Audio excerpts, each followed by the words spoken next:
Hola, bienvenidos a esta tercera lección de este curso de cinemática de nivel básico. En los vídeos precedentes, los dos tutoriales previos, hemos estado viendo cómo funciona todo lo que es el tema del vector de posición y el vector de velocidad. En este caso vamos a abordar el tema de la aceleración y vamos a ver cuál es el concepto de aceleración, la relación que existe con la velocidad y con la posición, las componentes intrínsecas de la aceleración, la normal y la tangencial, tanto en formato escalar como en formato vectorial, y por último haremos unos ejemplos para que aclaren todo lo que vamos a ver a nivel teórico.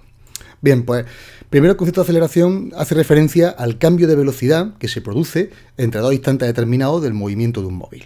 Excepto cuando se trata de un movimiento rectilíneo de carácter uniforme, siempre tiene que haber una aceleración, ya sea por cambio de dirección o bien porque hay una variación de velocidad, tanto para subir como para bajarla, o incluso porque existe un cambio de sentido y por lo tanto obliga a que exista previamente una posición de parada para luego retomar la marcha. Bien.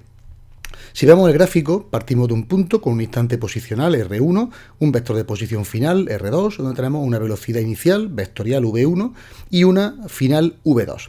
Recordamos que siempre la velocidad tiene que ser tangente a la trayectoria en la que nos estamos encontrando en ese instante. Si nos fijamos vectorialmente, trasladando lo que es la velocidad, el vector velocidad V1 sobre el instante donde se encuentra el vector de velocidad V2, el que estamos estudiando en este momento final, tendremos un incremento de V que corresponde a ayudarle a V1 a alcanzar el valor de V2. Bien, si calculamos cuál es el vector aceleración media, lo podemos calcular haciendo el cociente entre el incremento de velocidad vectorial que se ha experimentado dividido entre el tiempo que se ha invertido para conseguirlo. Por otro lado, la aceleración instantánea, como siempre, se calcula, como todos los valores instantáneos, con el límite cuando el tiempo se hace muy pequeño, tendente a cero. Entonces, el límite, cuando incremento y tiende a cero, de ese vector variado de velocidad con respecto al tiempo, podemos expresarlo como esa aceleración instantánea. Como consecuencia, bueno, pues vemos que este incremento de v con respecto al tiempo, cuando el tiempo tiende a ser cero, se puede expresar como una derivada. Eso nos da la primera consecuencia, que la aceleración es la derivada de la velocidad con respecto al tiempo. Pero como recordamos, la velocidad también a su vez es la derivada de la posición con respecto al tiempo. Por tanto, como segunda consecuencia, tenemos que la aceleración será la segunda derivada de la posición con respecto al tiempo. Y lo expresamos con esta expresión matemática. Bien, pues vamos a imaginarnos en un instante dado que el móvil recorre una trayectoria con una velocidad v, en este caso el primer instante la vamos a determinar como v1. Transcurrido un tiempo alcanza una nueva posición y a esa nueva velocidad le vamos a llamar v2. En principio vamos a considerar que aunque aquí en la imagen aparece un incremento de S muy amplio debido a un ángulo φ muy amplio, en la realidad nosotros vamos a considerar que este φ va a ser un instante pequeño, tendente a cero, y por lo tanto este incremento, este arco, se va a aproximar a la cuerda, lo cual nos va a permitir posteriormente hacer una relación matemática utilizando esos infinitésimos. Bueno, pues el incremento de velocidad lo podemos calcular transportando la V1 sobre el instante en el que estamos estudiando la V2. Se forma este triángulo y ahora vemos que ese ángulo φ, como estamos hablando de que son dos elementos entre paralelas, de elementos perpendiculares, nos quedaría que se mantiene ese ángulo φ. Estamos hablando de que este ángulo, que sería el R2, el vector de posición 2, es perpendicular a V2 y estamos hablando de que este ángulo correspondiente, que sería el R1, que es perpendicular a V1, nos permite que este V1 sea, en este caso, perpendicular a ese valor, a la trayectoria que estamos estudiando. Con lo cual, manteniendo el ángulo φ, tenemos este incremento de V, de tal manera que V1 más incremento de velocidad nos va a dar el V2. Bien, pues este incremento de V yo lo puedo descomponer en una componente en ese instante perpendicular y paralela en el instante en el que lo estoy buscando. Ya no sería este V1, V2 incremento de V, sino que ahora tenderíamos a otra descomposición con respecto a otros ejes, que serían paralelos y perpendiculares, donde incremento de V se va a proyectar sobre un vector P perpendicular y un vector Q paralelo a la trayectoria.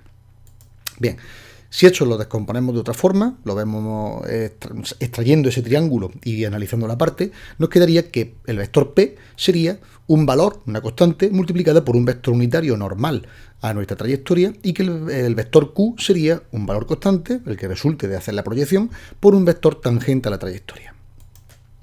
Bien, eso lo tenemos aquí, lo vamos a reservar y nos vamos a volver a la definición que habíamos visto inicialmente, donde la aceleración podíamos expresarla como el límite, cuando el incremento de tiempo vale 0, del incremento de v entre el incremento de t. Si ahora el incremento de v sabemos que está formado por la componente normal y la componente paralela, pues lo que vamos a hacer es sacar dos fracciones tales que sumadas nos den ese valor de incremento de v entre incremento de t. Solamente que el incremento de v va a valer p por la normal más q por la tangencial. ¿Pero cuánto vale p? Bueno, pues para calcular cuánto vale p, nos podemos ir directamente aquí, a este triángulo, donde veis que está p, si este ángulo sigue siendo este ángulo phi que aparece en la imagen, podemos proyectarlo como v1 por el seno, como si v1 fuera, que realmente lo es, la hipotenusa de este pequeño subtriángulo que estamos estudiando, y por lo tanto p fuera el cateto opuesto, y por lo tanto le correspondería la proyección del seno. Al mismo tiempo, si el ángulo es muy pequeño, se puede hacer un infinitésimo equivalente entre el seno de phi y el ángulo. De tal manera que ese ángulo, haciendo que ese incremento de s corresponda con la cuerda, podríamos decir que incremento de s partido por r corresponde a phi. ¿De acuerdo? Bien, pues una vez que tenemos el valor del ángulo, ya sabemos cuánto vale, podemos expresar el seno de phi como incremento de s partido por r y v1 que sigue multiplicándole para hacer la proyección correspondiente a la componente p. Aparte tenemos que el límite, cuando el incremento de t tiende a 0, de esa p partido por ese incremento de t, lo podemos expresar ahora como ya sabemos el valor de p, donde pone p ponemos su equivalente, v1 por incremento de s partido por r, y lo dejamos aquí. Y el incremento de t lo mantenemos. Extrayendo los términos de forma adecuada para obtener la expresión que nos interesa. La r del denominador y la v1 del numerador nos quedaría una expresión que es v1 partido por r, y lo que queda en la expresión original sería incremento de s partido por incremento de t. Pero la variación de espacio con respecto al tiempo es una velocidad. Como estamos analizando el instante inicial, nos quedaría que sería v1. De tal manera que estas dos velocidades se multiplicarían entre sí, formando v1 al cuadrado, y el radio quedaría en el denominador, y hemos terminado lo que es el planteamiento de la primera de las expresiones. Para hacer la segunda, lo que vamos a calcular es, en el caso de que el ángulo valga o tienda a valer 0, prácticamente v1 y v2 son iguales, con lo que este valor q, que sería la proyección sobre el elemento tangencial, sobre el plano tangente a la trayectoria, prácticamente coincidiría con ese incremento de v, puesto que si os fijáis lo que estamos haciendo es que sea tan pequeña la diferencia que v1 prácticamente nos lo estamos llevando aquí, a este valor, y por lo tanto prácticamente estamos proyectando incremento de v sobre v2 hasta que prácticamente coincidan, y como el elemento v2 es la dirección que mantiene a q, pues prácticamente los dos elementos serían equivalentes. Bien, pues haciéndolo de esta forma, nos quedaría que donde ponga q podríamos poner incremento de v, y haciendo el límite cuando incremento de t tiende a 0 de q, que ahora es incremento de v, entre incremento de t, nos quedaría la derivada, porque esta expresión vuelve a ser una derivada, de la velocidad con respecto al tiempo. ¿Con esto qué obtenemos? Bueno, pues manteniendo nuestras dos expresiones, hemos visto que nosotros podemos expresar estos dos elementos de p y de q, el de p como v al cuadrado partido por r en la dirección normal a la trayectoria, más el correspondiente a q, que sería la derivada de la velocidad con respecto al tiempo en la dirección tangente. Bueno, pues esto nos va a permitir obtener las dos componentes intrínsecas de nuestra aceleración, dado que a la primera le vamos a llamar la aceleración normal y le vamos a poner como valor v1 al cuadrado partido por r, y a la segunda le vamos a llamar la aceleración tangencial y la obtendremos como la derivada de la velocidad, que siempre va a ser tangente a la trayectoria, con respecto al tiempo. Expresándolo en sus componentes nos quedaría el vector aceleración, el normal por la dirección normal, más la componente tangencial por la dirección tangencial. Y como todo vector, pues la raíz cuadrada de sus componentes elevada al cuadrado sumada nos va a dar el módulo correspondiente.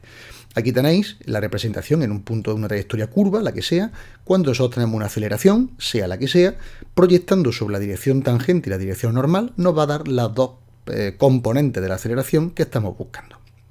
Bien, vamos a hacer un problema para aclarar un poco los conceptos. Nos dicen que un móvil toma una curva con una aceleración tangencial constante de 4 metros partido por segundo al cuadrado. Nos dicen que el radio de curvatura es de 45 metros y nos preguntan a qué aceleración total está sometido en el instante cuya velocidad alcanza los 90 km partido por hora. Bueno, lo primero es ordenar las unidades, porque una nos vienen expresadas en metros partido por segundo y la otra en kilómetros partido hora. Con lo cual tenemos que buscar la uniformidad en las unidades para poder procesarlas. No podemos trabajar en diferentes magnitudes porque entonces el problema pues, no sería coherente en cuanto a sus unidades. Bueno, pues traspasando por factores de conversión los kilómetros hora a metros partidos por segundo. Es una cosa que ya debéis saber, pero por recordarlo simplemente, los factores de conversión implican tener que poner el producto de fracciones donde nosotros vamos a ir sustituyendo las unidades por su equivalente de forma adecuada para que se simplifiquen todas las que no nos interesan y nos queden como resultantes las que estamos buscando. Bien, pues si cambiamos kilómetros por metros y horas por segundo, nos quedan 25 metros partidos por segundo los 90 kilómetros partidos por hora. Como estamos hablando de que de un punto a otro nosotros vamos a tener una velocidad que nos va a cuantificar la aceleración tangente cuando nosotros hagamos su correspondiente variación, lo que nos queda es obtener una variación. Si estamos hablando de una aceleración tangencial constante de 4, lo que nosotros tenemos que buscar ahora es la aceleración normal, que la obtenemos a partir de la velocidad. Esa velocidad nos la da los 25 metros partidos por segundo. Como la expresión que nos falta es la componente normal de la aceleración, pues usando su expresión, que es v al cuadrado partido por r, obtenemos los 13,88 metros partido por segundo al cuadrado. Ya tenemos entonces nuestra aceleración tangencial y la aceleración normal, con lo cual, elevando su componente al cuadrado y haciendo la raíz cuadrada, sumándolo todo el radicando, nos quedaría que el módulo de la aceleración sería 14,45 metros partido por segundo al cuadrado, que es la aceleración total a la que se somete en ese instante ese cuerpo. Bien, vamos a hacer un segundo problema para todavía dejar más claro todo el concepto de aceleraciones. En este caso vamos a hacer a través de un proceso de derivación. Nos dicen que un móvil describe una trayectoria dada por dos ecuaciones, x igual a p por t y la y igual a 0,5p por t al cuadrado. Y nos piden calcular tres cosas: la velocidad y la aceleración que tiene el móvil, las componentes intrínsecas de la aceleración y el radio de curvatura. Y además las preguntas están orientadas para que podamos resolverlo en un orden lógico. Vamos a empezar primero recordando que la velocidad se deriva de la posición y que la aceleración se deriva de la velocidad. Con lo cual, haciendo la derivada componente a componente, la componente x al derivarla me va a dar la componente vx, al derivar la componente y de la posición me va a dar la correspondiente vi. Y eso me va a dar un vector de posición que vamos a cuantificar y vamos a proyectar sobre el eje x y sobre el eje y de nuestro movimiento. Bien, pues derivando con respecto al tiempo el primer parámetro de la componente x, nos quedaría simplemente que es el término constante, p, y haciendo lo propio con el correspondiente del término y, nos quedaría que su derivada corresponde a p por t, porque sería 2 por 0,5 por p por t. Bien, esto nos da el valor de v. V será una componente en x por el vector director, el vector unitario en el eje del eje x, que sería el vector y, más la componente correspondiente al y por la dirección correspondiente al eje y, que sería el j. Por lo tanto, nos quedaría esta p en dirección y más p por t en la dirección correspondiente del vector unitario j. Si ahora nosotros calculamos la aceleración la obtenemos de derivar lo que nos ha salido de la v sub x, que en este caso es una constante, por lo tanto su derivada tiene que ser 0. Al mismo tiempo, si hacemos la correspondiente derivada de la v sub y, p por t, con respecto a t, nos va a quedar la constante p. Y eso nos va a dar nuevamente nuestro vector aceleración, que sería la componente x en dirección y más la a sub y en dirección j. Como la sub x es nula, pues la componente correspondiente de la aceleración, por supuesto, tiene que serlo, y la otra nos quedaría p con dirección j, lo que significa que la aceleración solamente va a tener una componente que va a ser perpendicular a la trayectoria en ese punto. Y nuestro vector, que es el que hemos mantenido del caso anterior. Si ahora nosotros hacemos el módulo de la velocidad, pues nos quedaría que sería vx al cuadrado más vi al cuadrado la raíz cuadrada. Esa vx al cuadrado la teníamos porque nos aparece que la componente en el eje horizontal, en el eje paralelo al movimiento, sería p, con lo cual sería p al cuadrado, más p por t en la dirección perpendicular, que sería p por t elevado al cuadrado. Sacando factor común la p al cuadrado y extrayéndola fuera de la raíz, nos quedaría p por la raíz de 1 más t al cuadrado. Y luego, para calcular nuestro módulo de la aceleración, haríamos lo propio con las componentes de la aceleración, que son 0 y p. Por lo tanto, nos quedaría la raíz cuadrada de p cuadrado, el 0 por supuesto no afecta al resultado radicando, y por lo tanto nos quedaría p. Una vez que tenemos esto, nos quedaría que la tangencial, la componente tangencial de la aceleración, la obtenemos derivando la expresión de la velocidad. Y la expresión de la velocidad es p por la raíz cuadrada de 1 más t al cuadrado. Luego, derivando con respecto al tiempo esta expresión, obtenemos la correspondiente componente tangencial paralela a la dirección de movimiento en ese punto de la trayectoria, que quedaría p por t partido por la raíz cuadrada de 1 más t al cuadrado. La normal, que sería el equivalente a calcular la v al cuadrado partido por el radio. Eso lo vamos a expresar, pero todavía no conocemos el radio, porque lo vamos a calcular en el siguiente apartado, por eso no podemos utilizar esa expresión directamente. Sin embargo, hay una que sí conocemos, y es que la aceleración total, definitiva, sería la raíz cuadrada de la tangencial al cuadrado más la normal al cuadrado. Como resulta que tenemos la total y tenemos la tangencial, extrayéndolo podemos calcular cuánto vale nuestra normal. Bien, pues sería la raíz cuadrada de lo que vale la total al cuadrado. La total al cuadrado hemos dicho que vale p, con lo cual sería p al cuadrado, menos lo que vale la tangencial, que lo hemos calculado aquí arriba. Y por lo tanto, toda esta expresión la elevamos al cuadrado y la metemos dentro del radicando. Haciendo su raíz cuadrada correspondiente y operando, nos quedaría que la aceleración normal vale p partido la raíz cuadrada de 1 más t al cuadrado. Nos queda simplemente el radio de curvatura. Y para el radio de curvatura vamos a utilizar la expresión de la aceleración normal, que la tenemos conocida, y la expresión de la velocidad, que también la tenemos conocida. Bien, pues para calcularlo elevamos al cuadrado la velocidad, despejamos el radio de la expresión de la aceleración normal y por lo tanto nos quedaría que el radio es v al cuadrado partido por la normal. V al cuadrado sería elevar al cuadrado la velocidad, que ya tenemos aquí la expresión, y la aceleración normal la hemos calculado en el apartado anterior, que sería p partido por la raíz cuadrada de 1 más t al cuadrado. Operando adecuadamente nos quedaría que es p por 1 más t al cuadrado elevado a 3 medios, y esta sería la solución del último apartado de este problema resuelto para aclarar todos los conceptos correspondientes a un uso básico de las magnitudes cinemáticas de la aceleración en este caso. Bien, pues hasta aquí esta tercera lección del curso de cinemática de nivel básico, que espero que haya sido de tu interés.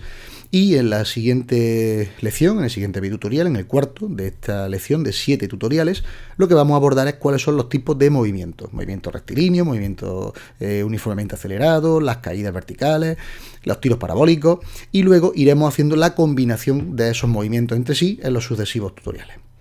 Muchas gracias por tu atención y te espero en el próximo tutorial.